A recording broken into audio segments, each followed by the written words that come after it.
The former participant in the war in Ukraine, Russian paratrooper Pavel Filatyev, who barely returned from the battlefield, wrote a mind-blowing book called ZOV, in which he described everything he saw in this horrible war: the mess, the incompetent command, and the lack of motivation to follow the order to kill.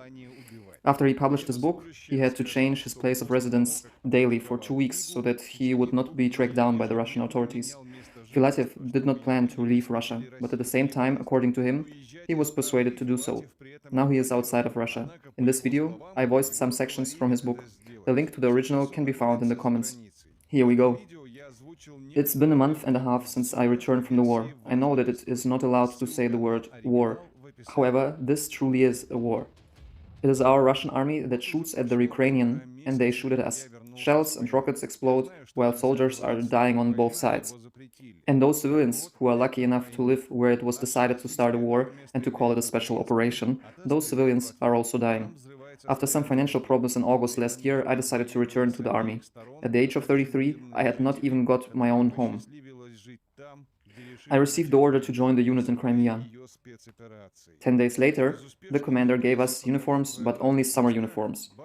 Beret hats in my size were not available, so I went and bought myself some hats. In the morning, I started to realize the horror that is awaiting me. On a square, two almost torn-apart flags of the Russian Federation and the airborne forces were waving. The Russian national anthem was playing, but half of the soldiers did not sing along. In mid-October, they started to hand out winter uniforms, but only worn-out and wrong-sized ones. I refused to receive a worn-out uniform whose size didn't fit me at all. This has not exactly improved my relations with the command. Potential rebels are not appreciated here. After I got into an argument with the commander, I went and bought myself a proper jacket. Later on, we arrived at the skydiving training field at night.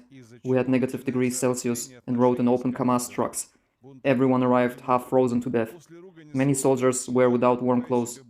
Some didn't get them, some just refused to take the worn-out, wrong-sized uniforms. On the next day, I woke up with a fever and the inflammation of my lung. Within a week, our medical department received about 30 more soldiers with serious lung infections. They all attended the parachute exercise. All this mess drove me crazy, so I wrote a complaint to the Ministry of Defense. I reported that the commanders of the military unit 81505 did not respect my rights as a military serviceman. I had to buy half of my military supplies myself. We had constant food shortages.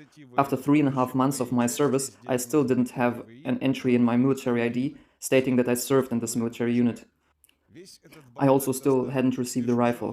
For 3.5 months, we had no proper exercises except of the disastrous parachute trainings.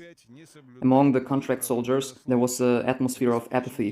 In the smoking rooms, about 90% of the soldiers were hoping for their contracts to finish as soon as possible. While being at such an important strategic time, just months before the invasion, I saw complete anarchy. Combat readiness wasn't taken serious at all. After I complained to the Ministry of Defense, the commanders of my unit quickly began proceedings that were supposed to expose me as the most undisciplined and worst soldier in my unit.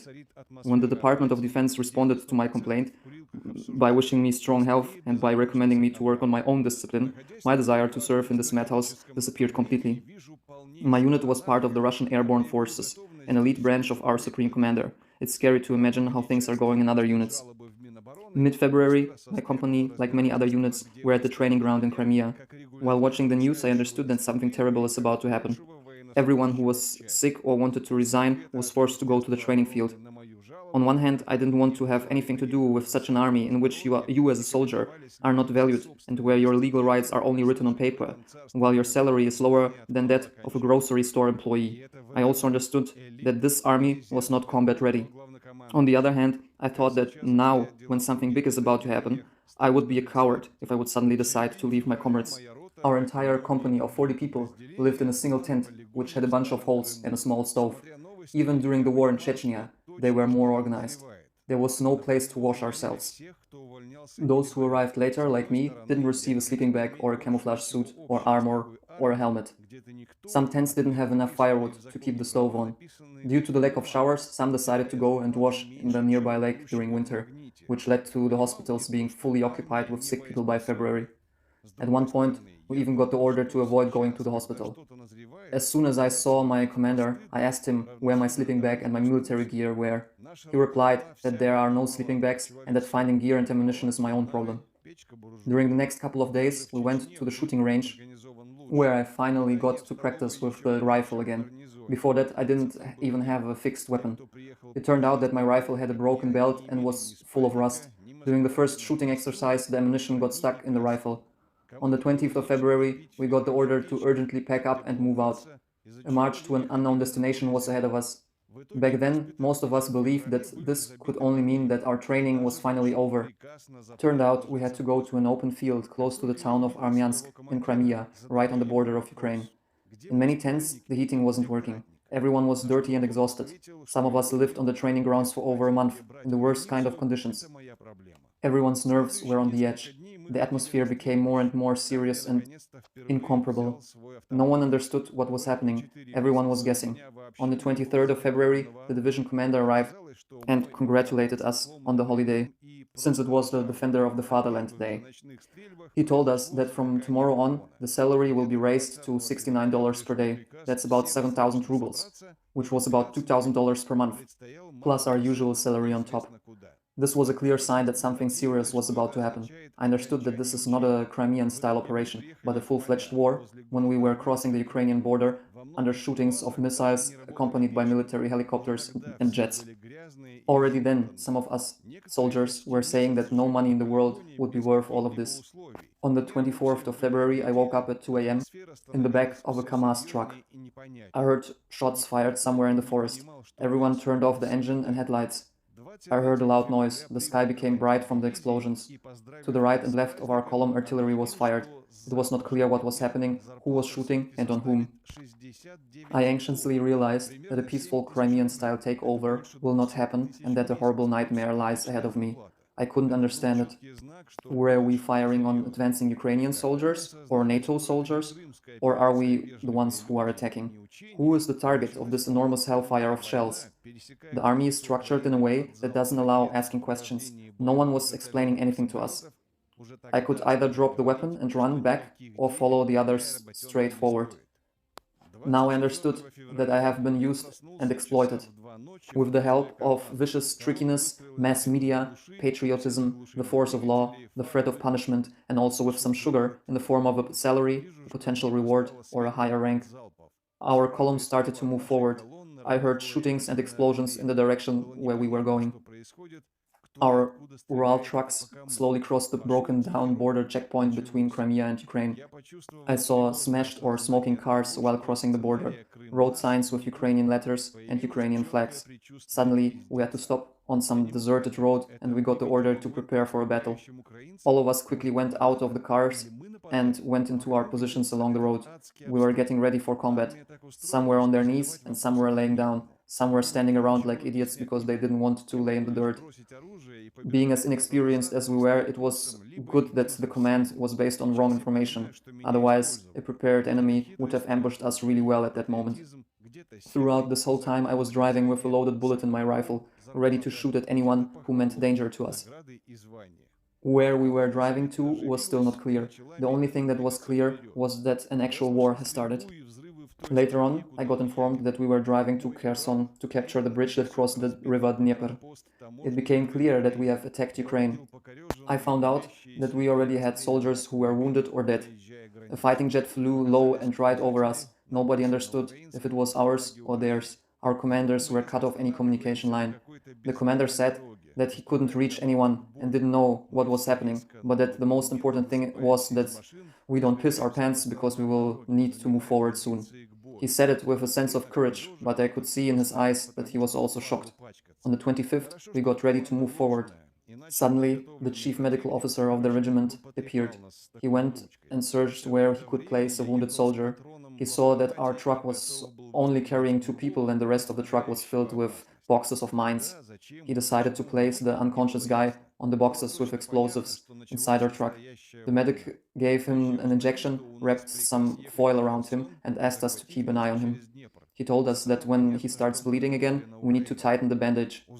It seemed like he got his legs broken by our own guys when they attempted to rotate the cannon of the armored personnel carrier.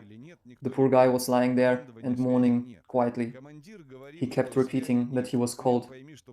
Later on, I was informed that this young man has died. Instead of evacuating him to a hospital with beautiful and caring nurses, as they would show in American movies, we had to drive him further and further behind enemy lines while he was lying on boxes of explosives in a truck with no working brakes. Occasionally, we saw people in Ukrainian settlements who met us with angry looks on their faces. There was a feeling of anxiety and a sense of danger that I felt when looking at their houses. At the same time, I respected their patriotism. I understood that if suddenly any kind of danger will threaten me coming out of these houses, I will have to shoot without thinking. Any hesitation, doubt, or lack of attention could mean death for me or my comrades. Yet at the same time, I did not want to take anyone's life. Past our columns, along the highway, civilians who tried to escape the war have been walking by with bags and luggage. Basically, everyone was running or driving out of Kherson, where we were about to move next. Next to us, hundreds of cars with dashcams have passed. Others have been openly recording us with their phones through the windows of their cars. What a shit show, I thought to myself. Next to our positions, on the right side of the road, something caught fire. 10 minutes later, the left side caught fire. Someone purposely set the dry plants on the sides of the road on fire, and it was definitely not one of our guys.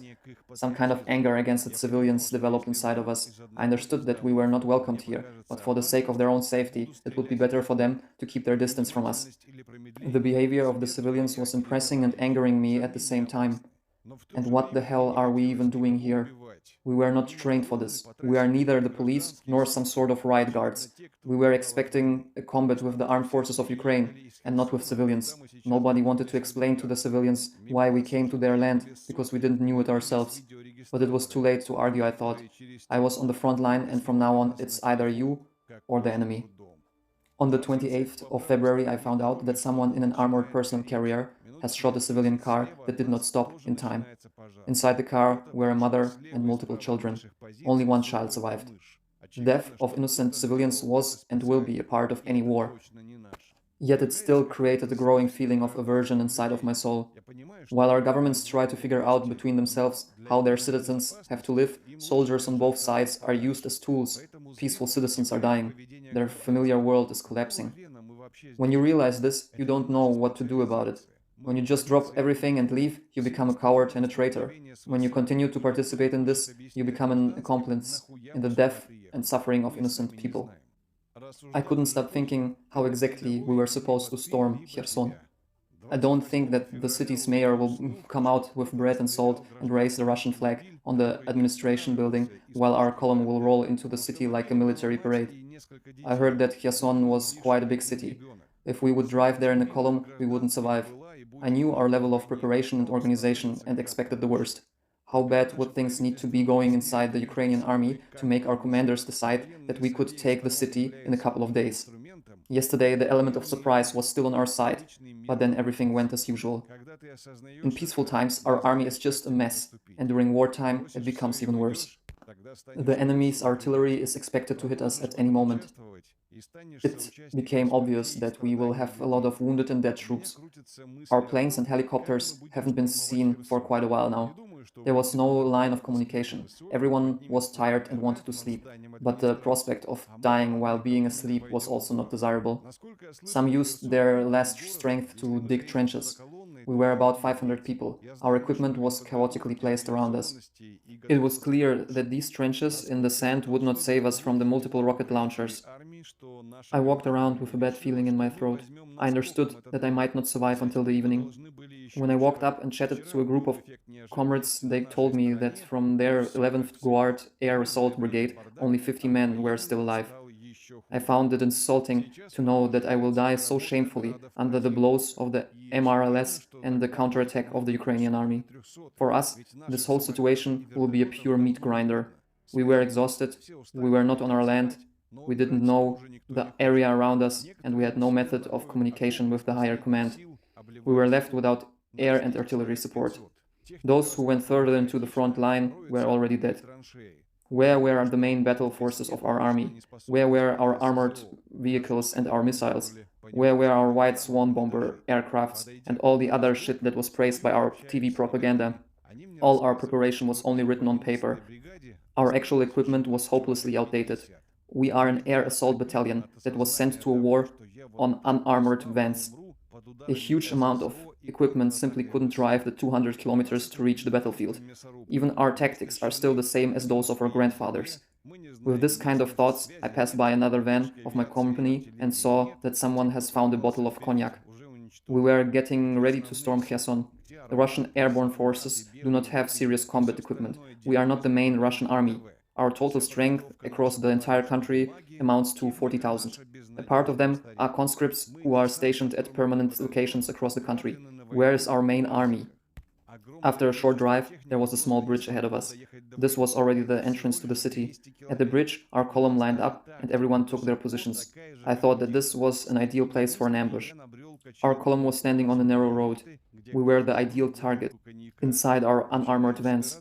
We were standing there for 20 minutes when we realized that we took the wrong turn. It got dark, so we got the command to dig trenches for the night. It was extremely cold. Some of us took turns sleeping. No one had sleeping bags. The freezing wind found its way through my skin. I tried to search for a sleeping bag.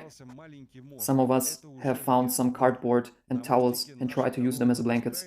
While passing through a residential area, I saw a house that seemed abandoned. The other residential building next to it seemed inhabited. I felt a desire to enter and ask the locals for blankets. If there wouldn't be anyone inside, I thought about just getting something to get warm. After I considered it for a couple of minutes, I gave up on that idea. I could expect all kinds of reactions from those civilians. I was disgusted by everything around me. We were like some kind of creatures that just try to survive. With that kind of conditions, we don't even need an enemy. The command has put us in such conditions that even homeless people are having a much better lifestyle. I placed a tablecloth on the ground and laid down with a comrade. We had to lay closely next to each other in an attempt to keep us warm. We covered ourselves with another tablecloth. It didn't warm us, but it offered a little protection from the wind. On the next day, we arrived at the Kherson seaport. Everyone looked hungry and dirty. Everyone started to search through the surrounding buildings to find food, water, a shower, and a place to take a nap. Some of us were looting computers and anything of value they could find. I was not an exception. I found a hat and took it, as my own hat wasn't warm enough. There was a room with a TV and multiple comrades were watching the news. They also found a bottle of champagne there. In the office building, there was a small lunchroom with a kitchen and a fridge. Like savages, we came and ate everything we could find there. Oat, jam, honey, coffee, we didn't care what it was, as we have been pushed to our limits. Most of us had to sleep on open fields for more than a month, without any hints of comfort, normal food, or a shower. Soldiers that haven't been allowed to rest have been sent to war. Each one was chaotically searching for a place to sleep. Arguments about the queue for the showers broke out. To what kind of wild state can you bring people? In the night, we turned the whole place upside down. I saw a soldier who tried to break a coffee machine to get his hands on the coins inside of it. I don't know if he actually managed to get them out.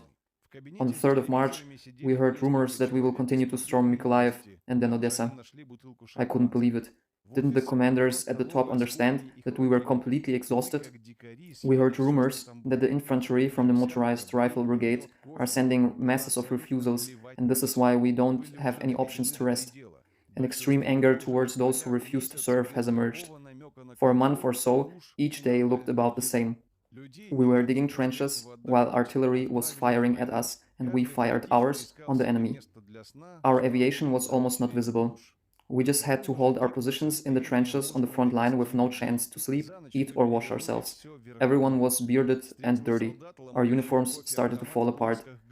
High-ranked commanders were nowhere in sight, and there was nothing to eat except of dry rations, 1 box for 2 days. We got notified that each of us will get paid a bonus for each killed Ukrainian soldier or for each destroyed unit of equipment, just like it has been done with the fighters in Chechnya. No one has still brought us new uniforms, shoes, ammunition, and warm clothes. A couple of boxes of humanitarian aid were just filled with cheap socks, t-shirts, underpants, and soap. In fact, the only aid that reached us were the parcels that were sent by wives and families of our troops. But for some reason, some of the parcels didn't reach the recipient or were already opened. Only because of those parcels we began to somehow eat normally with tea, coffee, sweets, and canned food. Some members of our unit have shot themselves in the limbs or deliberately set themselves up to get the 3 million rubles and escape this hell. Someone cut off the fingers and testicles of a Ukrainian prisoner of war. Dead Ukrainian bodies have been set on some seats on our blog posts, and they were given names. Because of the intense artillery fire, some villages have practically ceased to exist. Everyone around us became continuously more angry. Some grandmother has poisoned our guys with her pies. Every one of us got a fungal infection. Some of us started to lose their teeth, some had their skin peeling off, some started to sleep on their posts due to their fatigue. Some started to get really drunk, while I didn't get where they got the liquor from. With every new artillery shooting, I pressed my head against the dirt and had the same thought running through my head. God, if I will survive this, I will do anything it takes to change this. I was not afraid to die. I just found it so shameful to give away my life for this crap without knowing for what or who I have died. I found it insulting that the commanders at the top didn't give a shit about us. They have demonstrated in every possible way that they don't see us as humans, but as cattle. It offended me that before the war that they started, they have done everything to ruin our army. It is impossible to describe the feeling one feels when leaving a war zone. 2 months of dirt, hunger, freezing temperatures, and the constant presence of death. It's a shame they don't let reporters come to us at the front line, which is why the entire country has no chance to see their dirty, exhausted, skinny, and angry paratroopers, and their incompetent commanders, who are not even able to make sure their troops are sufficiently equipped for combat.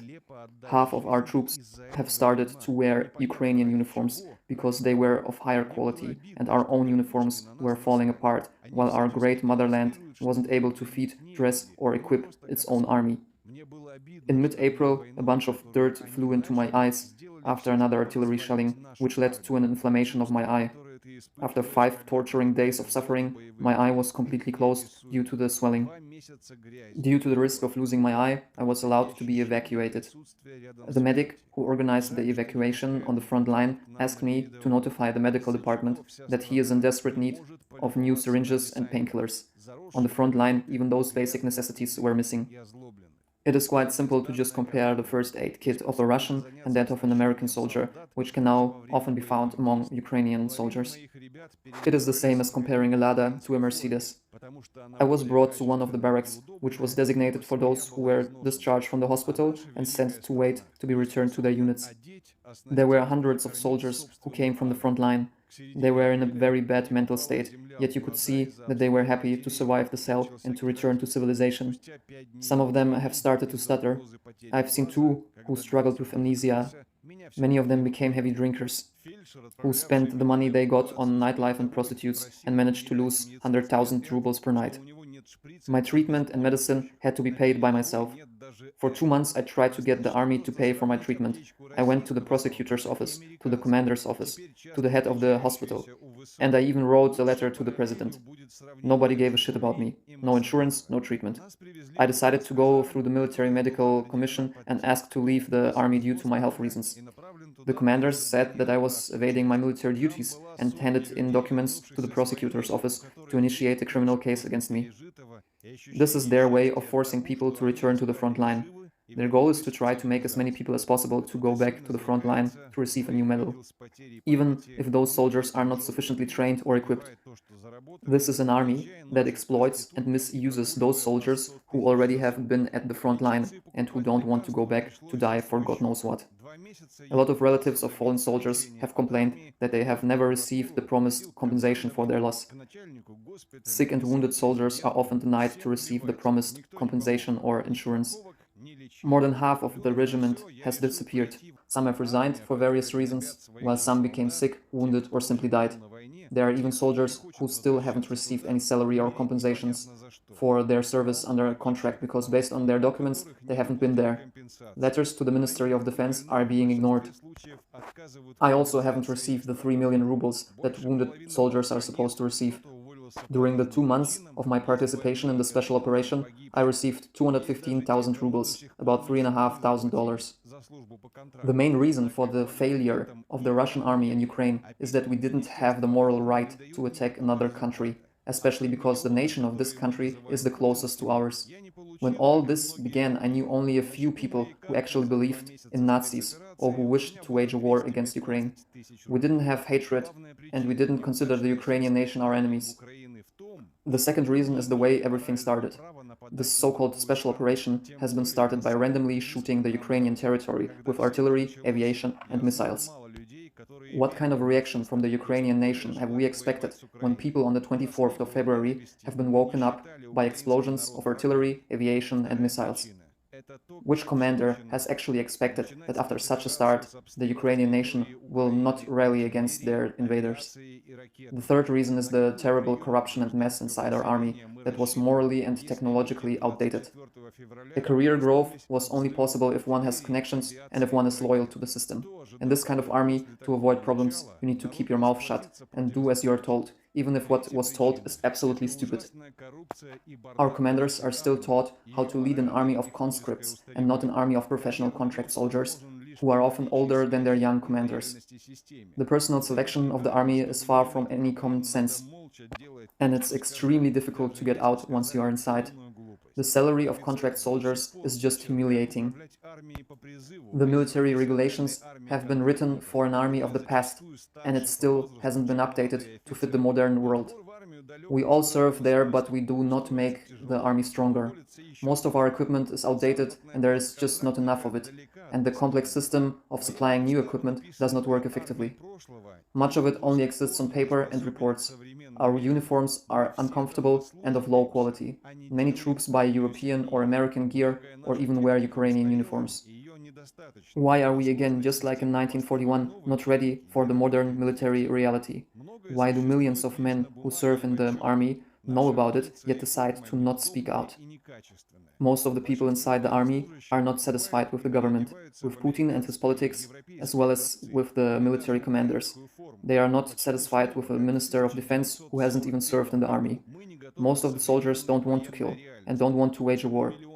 But we have been betrayed by patriotism, laws, and the feeling of guilt towards our comrades. Nobody wants to be a coward. We can't throw down our weapons and run.